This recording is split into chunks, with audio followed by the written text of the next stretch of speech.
Assalamualaikum warahmatullahi wabarakatuh. Apa kabarnya solih-solihah di rumah? Selalu tetap sehat ya, amin.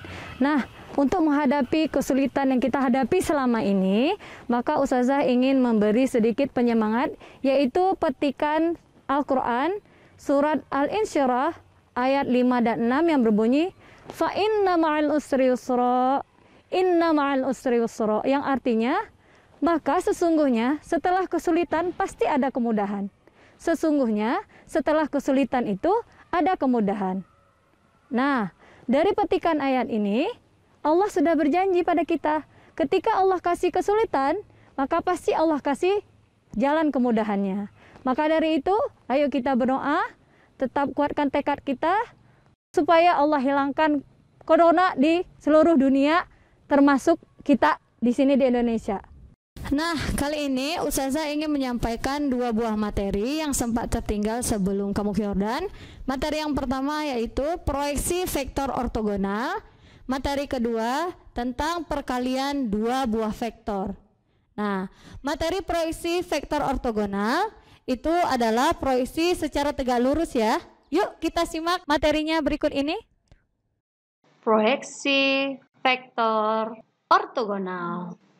Bismillahirrahmanirrahim. Kali ini kita akan mempelajari materi proyeksi ortogonal suatu vektor.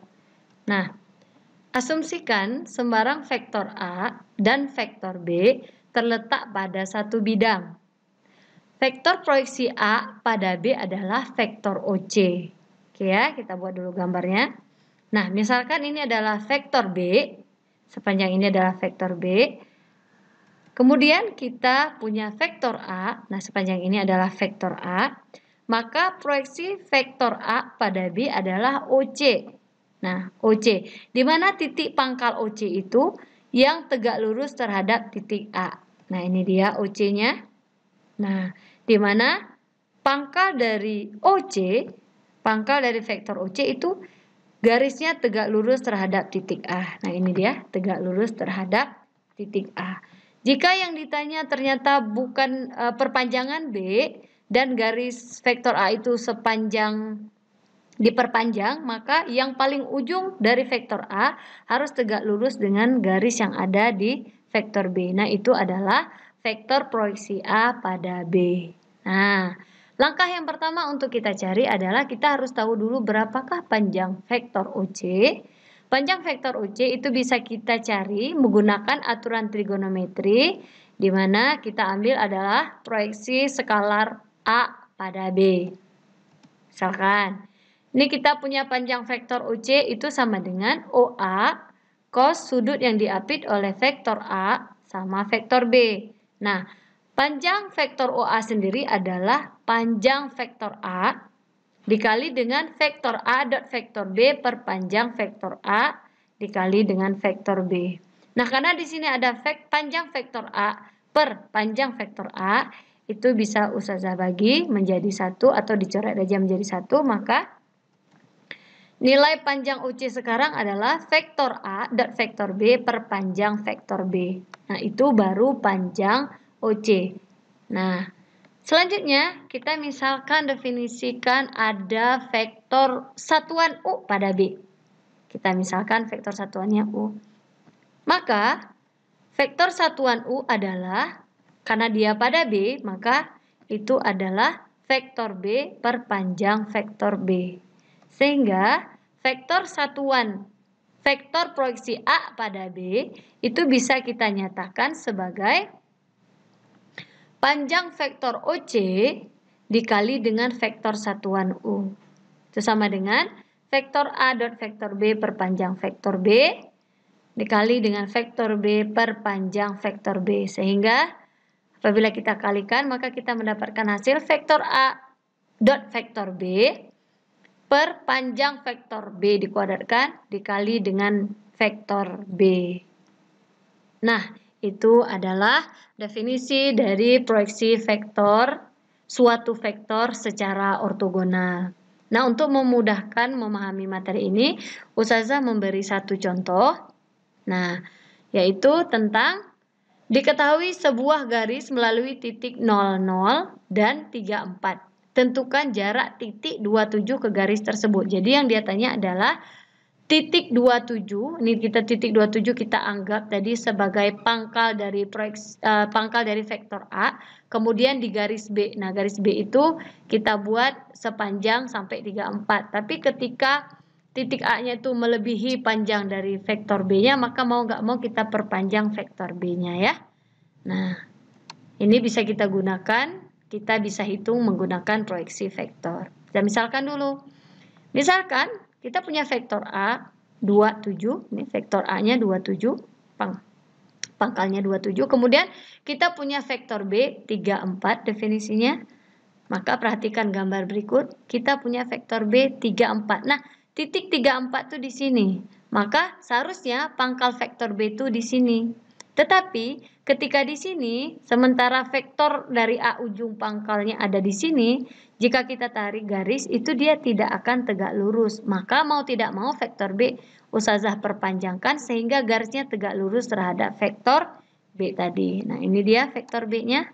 Nah, diperpanjang ya. Tujuannya apa? Supaya titik pangkal dari vektor A itu tegak lurus terhadap vektor B yang ini. Nah, oke. Nah, ini adalah vektor A-nya. Yang mau kita cari adalah garis yang tegak lurus ini. Nah, ini yang kita cari. Karena yang dia tanya adalah tentukan jarak titik ke garis tersebut. Nah, jadi jarak yang terdekat secara tegak lurus terhadap titik tersebut katanya. Titik 00 sampai 34. Tapi di sini tidak 34 ya. Nah, kan harusnya kalau kita mau cari kan begini ya. Nah, begini. Tapi kan dia tidak tegak lurus. Sementara kita jika ingin menggunakan proyeksi vektor ortogonal, maka kita harus mencari garis yang tegak lurus. Oke, langkah pertama itu kita lakukan adalah kita mencari proyeksinya dulu. Berarti kita harus cari sepanjang O sampai ke ujung pangkal vektor ini. Inilah yang akan kita cari dulu, garis ini dulu yang kita mau cari. Maka rumusnya adalah proyeksi vektor A pada B. Jadi vektor A dot vektor B perpanjang vektor B dikuadratkan dikali vektor B. Nah, vektor A-nya itu 27. Vektor B-nya 34. Jika vektor A dot vektor B, maka 3 dikali 2 ditambah 4 dikali 7. Maka 3 dikali 2 itu 6 ditambah 4 dikali 7 itu 28. Nah, sekarang kita mau cari panjang vektor B. Nah, panjang vektor B sendiri adalah akar dari 3 kuadrat ditambah 4 kuadrat. Jadi panjang vektor B itu adalah akar dari 3 kuadrat ditambah 4 kuadrat. Karena vektor B ini dikuadratkan, maka secara otomatis akarnya hilang. Atau setengah dikali 2, kan akar itu pangkatnya setengah kali 2 itu jadi 1. Jadi menjadi 3 kuadrat ditambah 4 kuadrat. Nah, vektor B sendiri definisinya adalah 3i ditambah 4j. Sehingga 6 ditambah 28 itu 34, 9 ditambah 16 itu 25. Jadi 34 per 25 dari vektor B yaitu 3i ditambah 4j. Nah, itu baru kita dapat proyeksinya aja yang ini nih, garis yang warna biru ini. Sementara yang kita cari bukan yang garis warna biru, tapi garis yang warna merah ini yang tegak lurus terhadap 2,7, titik 2,7. Nah, caranya gimana? Kita menggunakan rumus Pitagoras. Berarti panjang vektor A dikurang dengan proyeksinya tadi. Nah, kita cari dulu ya. Selanjutnya kita harus cari arah yang tegak lurus terhadap garis. Nah, ini dia. Maka arah yang tegak lurus terhadap garis adalah vektor A dikurang dengan proyeksi A pada B garis ini menggunakan Pitagoras. Nah, kita cari dulu yang ini. Kalau Pitagoras itu harusnya akar ya. Maka kita cari dulu ini. Vektor A dikurang proyeksi A pada B itu sama dengan 2i ditambah 7j dikurang 3 per 25, 3i ditambah 4j. Karena pada proyeksi vektor A pada B ini ada pembaginya 25, maka Ustazah jika ingin menjumlahkan kedua ini, maka mau tidak mau Ustazah harus menyamakan penyebut dulu. Jadi yang pertama yang harus Ustazah lakukan adalah mengalihkan vektor A dengan 25 per 25. Tujuannya apa? Supaya penyebutnya adalah 25. Sehingga tinggal Ustazah kalikan aja 25 kali 2 itu 50 per 25. Kemudian 25 kali 7 itu 105 per 25. Sehingga jawaban kita nanti ini 105 dikurangi 34 dikali 3 itu sama dengan min 52 per 25. Terus 25 kali 7 dikurang dengan 4j 34 dikali 4J itu sama dengan 39 per 25. Nah, ini baru proyeksi vektor A dikurang proyeksi A pada B. Jika kita menggunakan Pythagoras tadi, berarti ini kedua ini kita akarkan, kita kuadratkan kan ya. Maka kita dapat nilainya adalah akar dari 52 per 25 kuadrat ditambah 39 per 25 kuadrat itu sama dengan akarnya adalah 13 per 5 satuan. Jadi jawaban kita jarak titik 27 ke garis yang mau kita cari tadi adalah 13 per 5 satuan. Bagaimana? Mudah kan ya materinya? Nah, itu adalah materi tentang proyeksi vektor ortogonal. Sekarang Ustazah ingin menyampaikan tentang materi kedua, yaitu materi perkalian dua buah vektor. Yuk kita lihat materinya berikut ini. Hasil kali dua vektor. Kali ini kita akan belajar hasil kali dua buah vektor. Nah, misalkan vektor A itu isinya A1I ditambah A2J ditambah A3K dan vektor B itu B1I ditambah B2J ditambah B3K. Berarti vektor ini berada pada ruang ya, bukan pada bidang. Kita akan mencari vektor yang tegak lurus terhadap vektor A dan vektor B. Oke. Nah, kita akan mencari hasil kalinya. Cara mencari hasil kalinya yang pertama kita harus tahu dulu vektor A. Ini dia vektor A, kemudian kita punya vektor B. Nah, hasil kali vektor A sama B itu adalah garis yang tegak lurus ini. Vektor yang tegak lurus terhadap A dan B.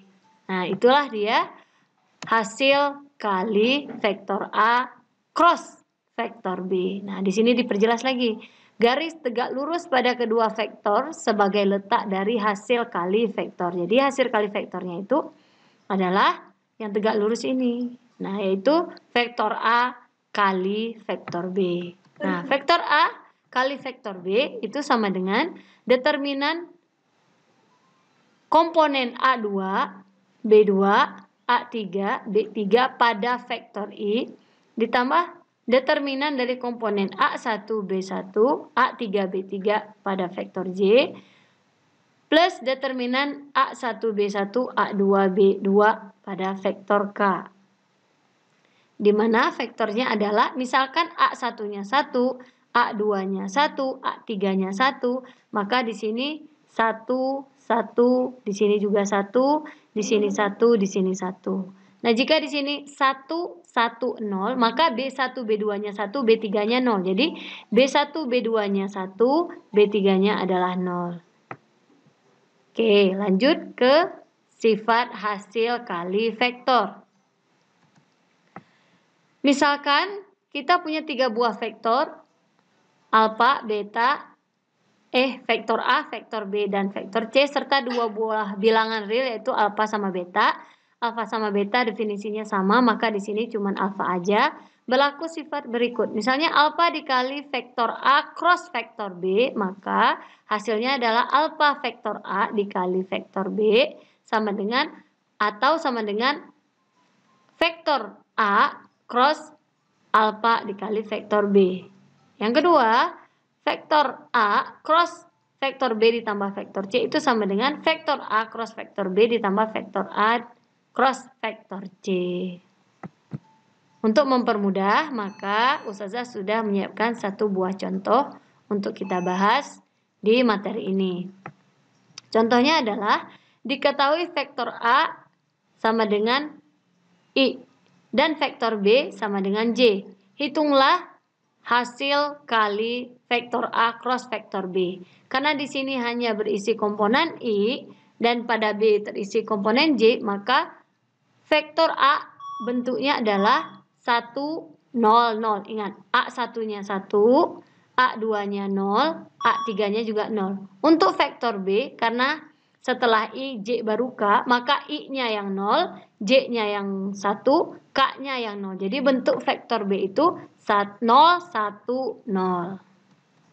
Nah, kita menggunakan rumus hasil kali vektor tadi. Jadi vektor A cross vektor B itu sama dengan determinan A2, B2, A3, B3. I ditambah determinan A1B1 A3B2 B3J ditambah determinan A1B1 A2B2 dari vektor K.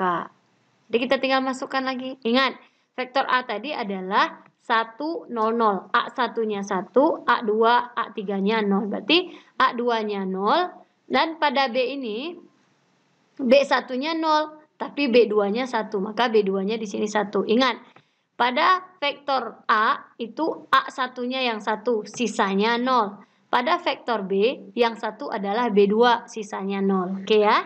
Nah, plus determinan A1-nya 0, B1-nya 0, A3-nya 0, B3-nya juga 0. J ditambah determinan A1-nya tadi 1, B1-nya 0, A2-nya 0, B2-nya adalah 1 dari vektor K. Sehingga kita cari determinannya. Determinan itu adalah diagonal utama dikurang dengan diagonal kedua. Jadi diagonal pertama kita kalikan dikurang dengan diagonal kedua juga kita kalikan. Jadi 0 dikali 0 itu 0, dikurang 0 dikali 1 itu 0. Jadi 0 kurang 0 adalah 0.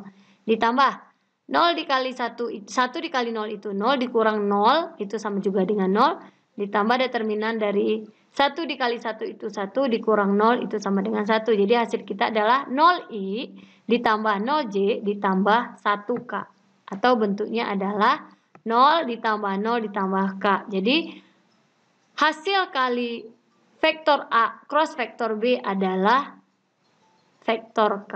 Jika kita bentukkan dalam bentuk kolom dengan dimensinya adalah ruang, maka bentuknya adalah 0, 0, 1. Demikian materi dari hasil kali 2 vektor secara cross product. Untuk melatih kemampuan pemahaman tentang proyeksi ortogonal vektor dan hasil kali 2 vektor anak-anak, maka Ustazah sudah mengirim LKS 4 di Google Classroom. Mohon diunduh, kemudian dikerjakan. Jika sudah selesai, kembalikan lagi ke Google Classroom. Gak usah khawatir, insya Allah WhatsApp Ustazah siap menerima japrian anak-anak ketika mengalami kesulitan di dalam menyelesaikan soal. Semangat belajar ya. Tetap semangat, tetap jaga kesehatan, tetap menjadi anak yang solih-solihah bagi ayah bunda di rumah. Sampai di sini dulu. Assalamualaikum warahmatullahi wabarakatuh. Bye-bye.